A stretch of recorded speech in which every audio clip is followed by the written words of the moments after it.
National ಎಕ್ಸ್‌ಪ್ರೆಸ್‌ಗೆ ಸ್ವಾಗತ. ನಾನು ಲಾವಣ್ಯ.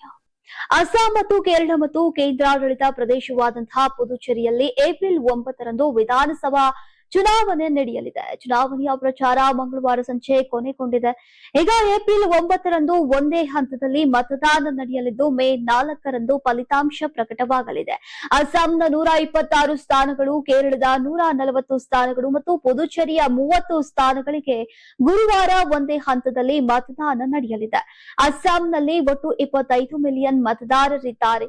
ಈಗ 126 ವಿಧಾನಸಭಾ ಸ್ಥಾನಗಳಿಗೆ 722 ಅಭ್ಯರ್ಥಿಗಳು ಸ್ಪರ್ಧಿಸ್ತಾ ಇದ್ದು ಬಹುಮತ 64 ಆಗಿದೆ. ಕೇರಳ ವಿಧಾನಸಭೆಯ 140 ಸ್ಥಾನಗಳಿಗೆ 890 ಅಭ್ಯರ್ಥಿಗಳು ಸ್ಪರ್ಧಿಸ್ತಾ ಇದ್ದಾರೆ. ಕೇರಳ ವಿಧಾನಸಭೆಯ 140 ಸ್ಥಾನಗಳಿಗೆ 890 ಅಭ್ಯರ್ಥಿಗಳು ಸ್ಪರ್ಧಿಸ್ತಾ ಇದ್ದಾರೆ.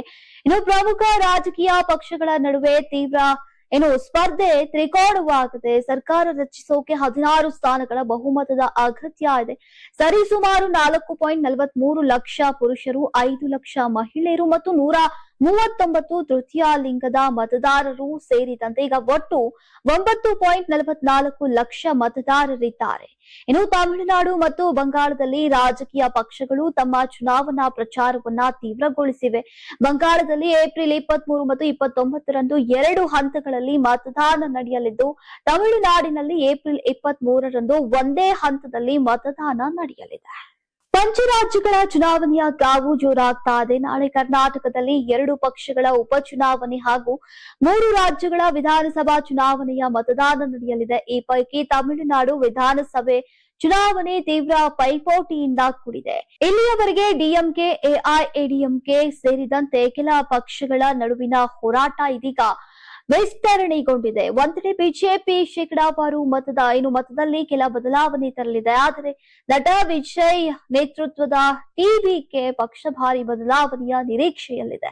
ಚುನಾವಣೆ ಕಾವು ಈಗ ಏರ್ತಾ ಇದ್ದಂತೆ ಟಿವಿಕೆ ಪಕ್ಷಕ್ಕೆ ಹಿನ್ನಡೆಯಾಗಿದೆ. ತಮಿಳುನಾಡು ಚುನಾವಣೆ ನಡೆದಿಲ್ಲ, ಆದರೆ ಚುನಾವಣೆಗೂ ಮೊದಲೇ ಟಿವಿಕೆ 1 ಸ್ಥಾನವನ್ನ ಕಳೆದುಕೊಂಡಿದೆ. ಚುನಾವಣೆ ನಡೆದಿಲ್ಲ, ಪ್ರಚಾರ ನಡೀತಾ ಇರುವಾಗಲೇ ಈಗ ಟಿವಿಕೆ ಪಕ್ಷ ಎಡಪ್ಪಾಡಿ ಕ್ಷೇತ್ರದಲ್ಲಿ ಈಗ ಸೋಲನ್ನ ಕಂಡಿದೆ. ಟಿವಿಕೆ ಪಕ್ಷದ 2 ಅಭ್ಯರ್ಥಿಗಳ ನಾಮಪತ್ರ ತಿರಸ್ಕೃತಗೊಂಡಿದೆ. ಪ್ರತಿ ನಾಮಪತ್ರದಲ್ಲಿ ಈಗ ಕನಿಷ್ಠ 10 ಮಂದಿ ಸಹಿ ಹಾಕಿರಬೇಕು. ಆದರೆ ಅರುಣ್ ಕುಮಾರ್ ಅವರ ನಾಮಪತ್ರದಲ್ಲಿ 7 ಮಂದಿ ಹಾಗೂ ನಿತ್ಯ ಪತ್ರದಲ್ಲಿ 7 ಮಂದಿ ಸಹಿ ಹಾಕಿದ್ದಾರೆ. ಕೆಲ ಪ್ರಮುಖ ಮಾಹಿತಿ ಭರ್ತಿ ಮಾಡದ ಕಾರಣ ಚುನಾವಣಾ ಆಯೋಗ ನಾಮಪತ್ರವನ್ನ ತಿರಸ್ಕರಿಸಿದೆ. ಪಶ್ಚಿಮ ಬಂಗಾಳದ ಮುಖ್ಯಮಂತ್ರಿ ಮತ್ತು ತೃಣಮೂಲ ಕಾಂಗ್ರೆಸ್ ಮುಖ್ಯಸ್ಥೆ ಮಮತಾ ಬ್ಯಾನರ್ಜಿ ಅವರು ಮುಂಬರುವಂತಹ ವಿಧಾನಸಭಾ ಚುನಾವಣೆಗೆ ತಮ್ಮ ಭದ್ರಕೋಟೆಯಾದಂತಹ ಭವಾನಿಪುರ ಕ್ಷೇತ್ರದಿಂದ ಅಧಿಕೃತವಾಗಿ ನಾಮಪತ್ರವನ್ನ ಸಲ್ಲಿಸಿದ್ದಾರೆ. ಬುಧವಾರ ಬೆಳಗ್ಗೆ ಕೋಲ್ಕತ್ತಾದ ಅಲಿಪುರ ಸರ್ವೆ ಕಟ್ಟಡದಲ್ಲಿ ಅವರು ತಮ್ಮ ಉಮೇದುವಾರಿಕೆಯನ್ನ ಸಲ್ಲಿಸಿದ್ರು. ಈ ಸಂದರ್ಭದಲ್ಲಿ ಅವರ ಆಪ್ತ ಫಿರ್ಹಾದ್ ಹಕೀಂ ಮತ್ತು ಅಪಾರ ಸಂಖ್ಯೆಯ ಪಕ್ಷದ ಕಾರ್ಯಕರ್ತರು ಸಾಥನ್ನ ನೀಡಿದ್ರು. 2011ರಿಂದ ಸತತ 3 ಬಾರಿ ಈ ಕ್ಷೇತ್ರವನ್ನ ಪ್ರತಿನಿಧಿಸಿರುವಂತಹ ಮಮತಾ ಬ್ಯಾನರ್ಜಿ ಅವರು ಇದೀಗ 4ನೆಯ ಬಾರಿಗೆ ಇಲ್ಲಿಂದ ಅದೃಷ್ಟ ಪಕ್ಷಗಿಳಿದಿದ್ದಾರೆ. ಈಗ ನಾಮಪತ್ರ ಸಲ್ಲಿಸಿದಂತಹ ನಂತರ ಮಾತನಾಡಿದಂತಹ ಬ್ಯಾನರ್ಜಿ ಅವರು ಮತದಾರರ ಪಟ್ಟಿಯಿಂದ ಸುಮಾರು 27 ಲಕ್ಷ ಮತದಾರರ ಹೆಸರುಗಳನ್ನ ಕೈಬಿಟ್ಟಿರುವುದರ ಬಗ್ಗೆ ತೀವ್ರ ಅಸಮಾಧಾನವನ್ನ ವ್ಯಕ್ತಪಡಿಸಿದ್ರು. ಇದು ನ್ಯಾಯಸಮ್ಮತವಲ್ಲ ಅಂತ ಕಿಡಿಕಾರಿದ ಅವರು ಈ ವಿಷಯವಾಗಿ ನ್ಯಾಯಕ್ಕಾಗಿ ಸುಪ್ರೀಂ ಕೋರ್ಟ್ ಮೊರೆ ಹೋಗುವುದಾಗಿ ಈಗ ತಿಳಿಸಿದ್ರು. ಇನ್ನು ಈ ಹಿನ್ನೆಲೆಯಲ್ಲಿ ಇಡೀ ದೇಶದ ಗಮನ ಭವಾನಿಪುರ ಕ್ಷೇತ್ರದತ್ತ ನೆಟ್ಟಿದೆ. ಸುವೇಂದು ಅಧಿಕಾರಿ ಪರವಾಗಿ ಈಗ ಕೇಂದ್ರ ಗೃಹ ಸಚಿವರೇ ಪ್ರಚಾರ ನಡೆಸ್ತಾ ಇರುವುದು ಇಲ್ಲಿನ ಪೈಪೋಟಿಯನ್ನ ಮತ್ತಷ್ಟು ತೀವ್ರಗೊಳಿಸಿದೆ.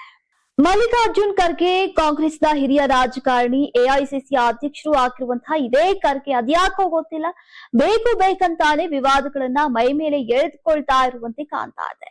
ಮೊನ್ನೆ ಭಾನುವಾರ ಅಸ್ಸಾಂನ ನೀಲಾಂ ಬಜಾರ್ನಲ್ಲಿ ನಡೆದಂತಹ ಸಾರ್ವಜನಿಕ ಸಭೆಯಲ್ಲಿ ಮಾತನಾಡಿದಂತಹ ಇವರು ಕುರಾನ್ನಲ್ಲಿ ನಮಾಜ್ ಮಾಡುವಾಗ ವಿಷಕಾರಿ ಹಾವನ್ನ ಕಂಡ್ರೆ ಅದನ್ನ ಕೊಲ್ಲಬೇಕು ಅಂತ ಹೇಳಲಾಗಿದೆ. ಆರ್ಎಸ್ಎಸ್ ಅಥವಾ ಬಿಜೆಪಿ ಕೂಡ ಅದೇ ರೀತಿಯ ಹಾವು ಅವನ್ನ ಕೊಲ್ಲದಿದ್ರೆ ನೀವು ಬದುಕೋಕೆ ಸಾಧ್ಯವಿಲ್ಲ ಎಂದಿದ್ದು ಇದೀಗ ಭಾರಿ ವಿವಾದಕ್ಕೆ ಕಾರಣವಾಗಿದೆ. ಇನ್ನು ಖರ್ಗೆ ಮೇಲೆ ಬಿಜೆಪಿಗರು ಮುಗಿಬಿದ್ದಿದ್ದು ಎಲ್ಲೆಡೆ ಆಕ್ರೋಶ ವ್ಯಕ್ತವಾಗ್ತಾ ಇವೆ. ಇಷ್ಟಕ್ಕೂ ಕೂಡ ಮಲ್ಲಿಕಾರ್ಜುನ್ ಖರ್ಗೆ ಈ ರೀತಿಯ ವಿವಾದಾತ್ಮಕ ಹೇಳಿಕೆಯನ್ನ ನೀಡಿರೋದೇ ಇದೇ ಮೊದಲೇನಲ್ಲ. ಈ ಹಿಂದೆಯೂ ಕೂಡ ಅವರು ನೀಡಿದಂತಹ ಕೆಲ ಹೇಳಿಕೆಗಳು ವ್ಯಾಪಕ ಆಕ್ರೋಶಕ್ಕೆ ಕಾರಣವಾಗಿತ್ತು. ಗುಜರಾತ್ ಮತ್ತು ಇತರ ಸ್ಥಳಗಳಲ್ಲಿರುವಂತೆ ಕಡಿಮೆ ಶಿಕ್ಷಣ ಹೊಂದಿರುವವರನ್ನ ಮೂರ್ಖರನ್ನಾಗಿಸಬಹುದು ಅಂತ ಪ್ರಧಾನಿ ಮೋದಿ ಅವರನ್ನ ಗುರಿಯಾಗಿಸಿಕೊಂಡು ಅವರು ಟೀಕಿಸಿದ್ರು. ಕೇರಳದ ಮತದಾರರನ್ನ ದಾರಿ ತಪ್ಪಿಸುವುದು ಅಸಾಧ್ಯ ಅಂತ ಅವರು ಹೇಳಿದ್ರು. ಈ ಹೇಳಿಕೆಯ ನಂತರ ಭಾರತೀಯ ಜನತಾ ಪಕ್ಷವು ಕಾಂಗ್ರೆಸ್ ವಿರುದ್ಧ ಹೋರಾಟವನ್ನ ಆರಂಭಿಸಿತು. ಇದು ಕಾಂಗ್ರೆಸ್ನ ಒಡೆದು ಆಳುವ ಮನಸ್ಥಿತಿಯನ್ನ ಪ್ರತಿಬಿಂಬಿಸುತ್ತೆ ಅಂತ ಬಿಜೆಪಿ ವಕ್ತಾರ ಪೂನಾವಾಲಾ ಅವರು ಹೇಳಿದ್ರು. ಹಿರಿಯ ನಾಯಕ ರವಿಶಂಕರ್ ಪ್ರಸಾದ್ ಈ ಹೇಳಿಕೆಯನ್ನ ನಾಚಿಕೆಗೇಡಿನ ಸಂಗತಿ ಅಂತ ಕರೆದಿದ್ದಾರೆ. ಕೇರಳದ ಕಾಂಗ್ರೆಸ್ ಸಂಸದ ಹಾಗೂ ಪಕ್ಷದ ಹಿರಿಯ ನಾಯಕ ಶಶಿ ತರೂರ್ ತಮ್ಮದೇ ಹಿರಿಯ ನಾಯಕರ ವಿರುದ್ಧ ಪರೋಕ್ಷ ವಾಗ್ದಾಳಿಯನ್ನ ಮುಂದುವರೆಸಿದ್ದು ಈ ಬಾರಿ ಗುಜರಾತಿಗಳನ್ನ ಅನಕ್ಷರಸ್ಥರು ಎಂದಂತಹ ಎಐಸಿಸಿ ಮುಖ್ಯಸ್ಥ ಮಲ್ಲಿಕಾರ್ಜುನ್ ಖರ್ಗೆ ವಿರುದ್ಧ ಚಾಟಿಯನ್ನ ಬೀಸಿದ್ದಾರೆ. ಹೌದು, ಈ ಹಿಂದೆ ಕೇರಳದ ಇಳುಕ್ಕಿಯಲ್ಲಿ ನಡೆದಂತಹ ಪಕ್ಷದ ಪ್ರಚಾರ ಕಾರ್ಯಕ್ರಮದಲ್ಲಿ ಕೇರಳಿಗರನ್ನ ಹೊಗಳುವ ಭರದಲ್ಲಿ ಗುಜರಾತ್ ಪ್ರಜೆಗಳನ್ನ ಅನಕ್ಷರಸ್ಥರು ಎಂದಿದ್ದಂತಹ ಮಲ್ಲಿಕಾರ್ಜುನ್ ಖರ್ಗೆ ವಿರುದ್ಧ ಶಶಿ ತರೂರ್ ಅವರು ಅಸಮಾಧಾನವನ್ನ ವ್ಯಕ್ತಪಡಿಸಿದ್ದಾರೆ. ತಮ್ಮ ಗುಣಮಟ್ಟವನ್ನ ನಾವೇ ಕೆಳಮಟ್ಟಕ್ಕೆ ಇಳಿಸಬಾರದು ಅಂತ ಹೇಳುವ ಮೂಲಕ ಪರೋಕ್ಷವಾಗಿ ಟಾಂಗ್ ನೀಡಿದ್ದಾರೆ.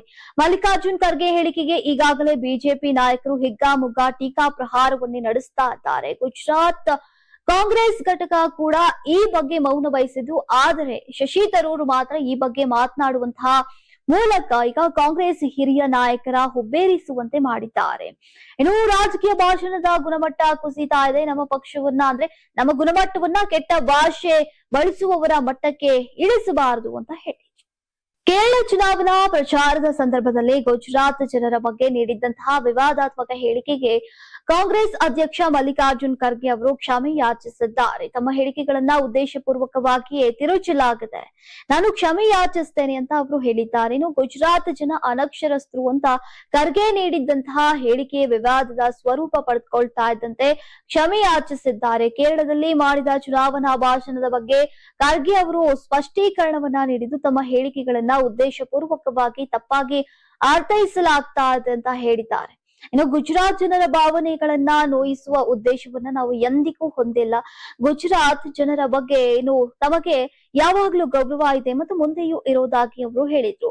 ಮೋದಿಜಿ, ನೀವು ಗುಜರಾತ್ನ ಅನಕ್ಷರಸ್ಥರ ಜನರನ್ನ ಮರಳು ಮಾಡಬಹುದು, ಆದ್ರೆ ನೀವು ಕೇರಳದ ಜನರನ್ನ ಮರಳು ಮಾಡುವುದು ಅಸಾಧ್ಯ ಅಂತ ಖರ್ಗೆ ಅವರು ಹೇಳಿದ್ರು. ಖರ್ಗೆ ಅವರ ಹೇಳಿಕೆಯನ್ನ ಖಂಡಿಸಿ ಈಗ ಬಿಜೆಪಿ ನಾಯಕರು ವಿರೋಧ ಪಕ್ಷದ ಡಿಎನ್ಎಯಲ್ಲಿ ಗುಜರಾತ್ ವಿರೋಧಿ ವಿಷವಿದೆ ಅಂತ ಆರೋಪಿಸಿದ್ದಾರೆ.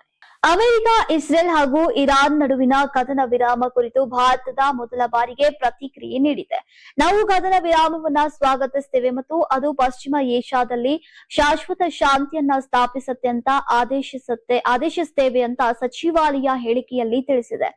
ನಾವು ಹಿಂದೆ ಪದೇ ಪದೇ ಹೇಳಿದಂತೆ ಈಗ ನಡೀತಾ ಇರುವಂತಹ ಸಂಘರ್ಷವನ್ನ ಸಾಧ್ಯವಾದಷ್ಟು ಬೇಗ ಕೊನೆಗೊಳಿಸೋಕೆ ಉದ್ವಿಗ್ನತೆಯನ್ನ ಕಡಿಮೆ ಮಾಡುವುದು ಸಂವಾದ ಮತ್ತು ರಾಜತಾಂತ್ರಿಕತೆ ಅತ್ಯಗತ್ಯ ಅಂತ ಸಚಿವಾಲಯ ಹೇಳಿದೆ. ಈ ಸಂಘರ್ಷ ಈಗಾಗಲೇ ಜನರಿಗೆ ಅಪಾರ ನೋವನ್ನುಂಟು ಮಾಡಿದೆ ಮತ್ತು ಜಾಗತಿಕ ಇಂಧನ ಪೂರೈಕೆ ಮತ್ತು ವ್ಯಾಪಾರ ಜಾಲಗಳಿಗೆ ಅಡ್ಡಿಪಡಿಸಿದೆ. ಹಾರ್ಮುಜ್ ಜಲಸಂಧಿಯ ಮೂಲಕ ಸಂಚಾರ ಮೊದಲಿನಂತೆಯೇ ಈಗ ಯಾವುದೇ ಅಡೆತಡೆ ಇಲ್ಲದೆ ನಡೀತಾ ಇದೆ ಅಂತ ಭಾವಿಸಿದ್ದೇವೆ ಅಂತ ತಿಳಿಸಲಾಗಿದೆ. ಇನ್ನು ಅಮೆರಿಕ, ಇಸ್ರೇಲ್ ಮತ್ತು ಇರಾನ್ ನಡುವಿನಂತಹ ಕದನ ವಿರಾಮದಿಂದ ಮಧ್ಯಪ್ರಾಚ್ಯದಲ್ಲಿ 1 ತಿಂಗಳಿಗೂ ಹೆಚ್ಚು ಕಾಲ ನಡೀತಾ ಇದ್ದಂತಹ ಹೋರಾಟ ನಿಂತಿದೆ. ಇರಾನ್ ಐತಿಹಾಸಿಕ ವಿಜಯ ಸಾಧಿಸಿದೆ. ಈಗ ಡೊನಾಲ್ಡ್ ಟ್ರಂಪ್ ತಮ್ಮ ಬೆದರಿಕೆ ದಾಳಿಗಳಿಂದ ಹಿಂದೆ ಸರಿದು 2 ವಾರಗಳ ಕದನ ವಿರಾಮಕ್ಕೆ ಒಪ್ಪಿಕೊಂಡ ನಂತರ ಇರಾನ್ ಈ ಹೇಳಿಕೆಯನ್ನ ನೀಡಿದೆ. ಟೆಹರಾನ್ 10 ಅಂಶಗಳ ಪ್ರಸ್ತಾವನೆಯನ್ನ ಸಹ ಮಂಡಿಸಿದೆ. ಅದನ್ನ ಅಮೆರಿಕ ಇದನ್ನ ಒಪ್ಪಿಕೊಂಡಿದೆ ಅಂತ ಹೇಳಿದೆ. ಕದನ ವಿರಾಮ ಘೋಷಣೆಯಾದ ಬಳಿಕವೂ ಇರಾನ್ನಲ್ಲಿ ಆತಂಕದ ವಾತಾವರಣ ಮುಂದುವರೆದಿದ್ದು, ಅಲ್ಲಿರುವಂತಹ ಭಾರತೀಯರಿಗೆ ತಕ್ಷಣ ದೇಶ ತೊರೆಯುವಂತೆ ತುರ್ತು ಸೂಚನೆಯನ್ನ ನೀಡಲಾಗಿದೆ. ಅಮೆರಿಕ ಅಧ್ಯಕ್ಷ ಡೊನಾಲ್ಡ್ ಟ್ರಂಪ್ ಅವರು ಹಾರ್ಮುಜ್ ಜಲಸಂಧಿಯನ್ನ ಸಂಪೂರ್ಣವಾಗಿ ತೆರೆಯೋಕೆ ಈಗ ಇರಾನ್ ಒಪ್ಕೊಂಡ್ರೆ ದಾಳಿಗಳನ್ನ ಸ್ಥಗಿತಗೊಳಿಸುವುದಾಗಿ ಹೇಳಿರುವ ಈ ನಡುವೆ ಈಗ ಇರಾನ್ 2 ವಾರಗಳ ಕದನ ವಿರಾಮಕ್ಕೆ ಸಮ್ಮತಿಸಿರುವುದಾಗಿ ತಿಳಿಸಿದೆ. ಈ ಸಂಬಂಧ ಪಾಕಿಸ್ತಾನದ ಇಸ್ಲಾಮಾಬಾದ್ನಲ್ಲಿ ಮಾತುಕತೆಗಳು ನಡೆಯಲಿವೆ ಅಂತ ತಿಳಿದು ಬಂದಿದೆ. ಆದ್ರೆ ಅಮೆರಿಕ ಸೇನೆಯ ಆಪರೇಷನ್ ಎಪಿಕ್ ಫ್ಯೂರಿ ಹಿನ್ನೆಲೆಯಲ್ಲಿ ಈಗ ಪರಿಸ್ಥಿತಿ ಇನ್ನೂ ಉದ್ವಿಗ್ನವಾಗಿರುವಂತಹ ಹಿನ್ನೆಲೆಯಲ್ಲಿ ಟೆಹರಾನ್ನಲ್ಲಿರುವಂತಹ ಭಾರತೀಯ ರಾಯಭಾರ ಕಚೇರಿಯು ಮಹತ್ವದ ಎಚ್ಚರಿಕೆಯನ್ನ ನೀಡಿದೆ. ಇರಾನ್ನಲ್ಲಿರುವಂತಹ ಭಾರತೀಯ ನಾಗರಿಕರು ಕೂಡಲೇ ಸುರಕ್ಷಿತ ಮಾರ್ಗಗಳನ್ನ ಬಳಸಿಕೊಂಡು ದೇಶವನ್ನ ತೊರೆಯುವಂತೆ ರಾಯಭಾರ ಕಚೇರಿ ಸೂಚಿಸಿದೆ. ಸಾಮಾಜಿಕ ಜಾಲತಾಣ ಎಕ್ಸ್ ಮೂಲಕ ಪ್ರಕಟಿಸಿದಂತಹ ಸಲಹೆಯಲ್ಲಿ ಈಗ ಯಾವುದೇ ಪ್ರಯಾಣಕ್ಕೂ ಕೂಡ ಅದರ ಮುನ್ನ ರಾಯಭಾರ ಕಚೇರಿಯೊಂದಿಗೆ ಸಮನ್ವಯ ಸಾಧಿಸಬೇಕು ಅಂತ ತಿಳಿಸಲಾಗಿದೆ. ಪ್ರಮುಖ ವಲಯಗಳಿಗೆ ಎಲ್ಪಿಜಿ ಹಂಚಿಕೆ ಮಾಡೋಕೆ ಎಲ್ಲಾ ರಾಜ್ಯಗಳು ಮತ್ತು ಕೇಂದ್ರಾಡಳಿತ ಪ್ರದೇಶಗಳಿಗೆ ಕೇಂದ್ರ ಸರ್ಕಾರ ಸೂಚಿಸಿದೆ. ಈ ಸಂಬಂಧ ಈಗ ಪತ್ರ ಬರೆದಿರುವಂತಹ ಪೆಟ್ರೋಲಿಯಂ ಮತ್ತು ನೈಸರ್ಗಿಕ ಅನಿಲ ಕಾರ್ಯದರ್ಶಿ ನೀರಜ್ ಮಿತ್ತಲ್ ಪ್ರಮುಖ ಉದ್ಯಮಿಗಳು ಈಗ ತಮ್ಮ ಎಲ್ಪಿಜಿ ಅಗತ್ಯಗಳಲ್ಲಿ 70% ಪಡೆಯಲಿವೆ. ಮಾರ್ಚ್ 26ರ ಪೂರ್ವದಲ್ಲಿ ಅವುಗಳ ಬೃಹೇತರ ಬಳಕೆಯ ಆಧಾರದ ಮೇಲೆ ಅವುಗಳನ್ನ ಪೂರೈಸಲಾಗುವುದು ಅಂತ ತಿಳಿಸಿದ್ದಾರೆ. ಇನ್ನು ಇರಾನ್ ಸಂಘರ್ಷದಿಂದಾಗಿ ಪೂರೈಕೆಯಲ್ಲಿ ಅಡಚಣೆ ಉಂಟಾದ ಹಿನ್ನೆಲೆಯಲ್ಲಿ ಈ ಪತ್ರ ಬಂದಿದೆ. ಭಾರತದ ಎಲ್ಪಿಜಿ ಆಮದುಗಳಲ್ಲಿ ಈಗ ಹೆಚ್ಚಿನ ಭಾಗ ಮಧ್ಯಪ್ರಾಚ್ಯದಿಂದ ಬರ್ತಾ ಇವೆ. ಇರಾನ್ ನಿರ್ಣಾಯಕ ಹಾರ್ಮುಜ್ ಜಲಸಂಧಿಯನ್ನ ನಿರ್ಬಂಧಿಸಿ ಇತರ ಗಲ್ಫ್ ರಾಷ್ಟ್ರಗಳಿಗೆ ದಾಳಿ ಮಾಡಿರುವುದರಿಂದ ಭಾರತಕ್ಕೆ ಎಲ್ಪಿಜಿ ಪೂರೈಕೆಯಲ್ಲಿ ಹೊಡೆತ ಬಿದ್ದಿದೆ. ಈಗ ಎಲ್ಪಿಜಿಗೆ ಹಂಚಿಕೆಯು ದಿನಕ್ಕೆ ಒಟ್ಟಾರೆ ವಲಯವಾರು 0.2 TMT ಮಿತಿಗೆ ಒಳಪಟ್ಟಿರುತ್ತೆ ಅಂತ ಪತ್ರದಲ್ಲಿ ತಿಳಿಸಲಾಗಿದೆ. ಇಂದಿರಾ ಗಾಂಧಿ ಹಾಗೂ ರಾಜೀವ್ ಗಾಂಧಿ ಅವರ ಸಂಪುಟದಲ್ಲಿ ಸಚಿವೆಯಾಗಿ ಸೇವೆ ಸಲ್ಲಿಸಿದಂತಹ ಮೊಹ್ಸಿನಾ ಕಿದ್ವಾಯಿ ಅವರಿಂದು ನಿಧನರಾಗಿದ್ದಾರೆ. ವಯೋಸಹಜ ಕಾಯಿಲೆಗಳಿಂದ ಬಳಲ್ತಾ ಇದ್ದಂತಹ ಮೊಹ್ಸಿನಾ ಅವರು ತಮ್ಮ 94ನೆಯ ವಯಸ್ಸಿನಲ್ಲಿ ಕೊನೆಯುಸಿರೆಳೆದಿದ್ದಾರೆ. ಸಂಜೆ 5 ಗಂಟೆಗೆ ನಿಜಾಮುದ್ದೀನ್ ಸ್ಮಶಾನದಲ್ಲಿ ಅಂತ್ಯಕ್ರಿಯೆ ನಡೆಯಲಿದೆ ಅಂತ ಅವರ ಅಳಿಯ ರಾಜಿ ಉರ್ ರೆಹಮಾನ್ ಕಿದ್ವಾಯಿ ಅವರು ತಿಳಿಸಿದ್ದಾರೆ. ಮೊಹ್ಸಿನಾ ಅವರ ನಿಧನಕ್ಕೆ ಕಾಂಗ್ರೆಸ್ ನಾಯಕ ರಾಹುಲ್ ಗಾಂಧಿ ಅವರು ಸಂತಾಪವನ್ನ ಸೂಚಿಸಿದ್ದಾರೆ. ಮಾಜಿ ಕೇಂದ್ರ ಸಚಿವೆ, ಮಾಜಿ ಸಂಸದೆ ಮೊಹ್ಸಿನಾ ಕಿದ್ವಾಯಿ ಅವರು ಕಾಂಗ್ರೆಸ್ ಪಕ್ಷದ ಅತ್ಯಂತ ಹಿರಿಯ ಮತ್ತು ನಿಷ್ಠಾವಂತ ನಾಯಕಿಯಾಗಿದ್ರು. ಅವರ ಸರಳತೆ, ಸೌಮ್ಯತೆ ಮತ್ತು ಗೌರವಾನ್ವಿತ ರಾಜಕೀಯ ಯಶಸ್ಸಿನಿಂದ ದೇಶದ ಹಲವಾರು ಮಹಿಳೆಯರಿಗೆ ಸ್ಫೂರ್ತಿ ನೀಡಿದ್ರು ಅಂತ ಬರೆದುಕೊಂಡಿದ್ದಾರೆ. ನೀವು ಸಣ್ಣ ಆಗ್ಬೇಕಲ್ವಾ? ಅದು ಒಂದು ಉತ್ತಮ ಆಹಾರದಿಂದ ಸಣ್ಣ ಆಗ್ಬೇಕಲ್ವಾ? ಪ್ರತಿದಿನ ನಮ್ಮ ಜೀನಿ ಸ್ಲಿಮ್ ನ ಯೂಸ್ ಮಾಡಿ ಯಾವುದೇ ಸೈಡ್ ಎಫೆಕ್ಟ್ ಇಲ್ದಂಗೆ ನೀವು ಸಣ್ಣ ಆಗ್ತೀರಾ.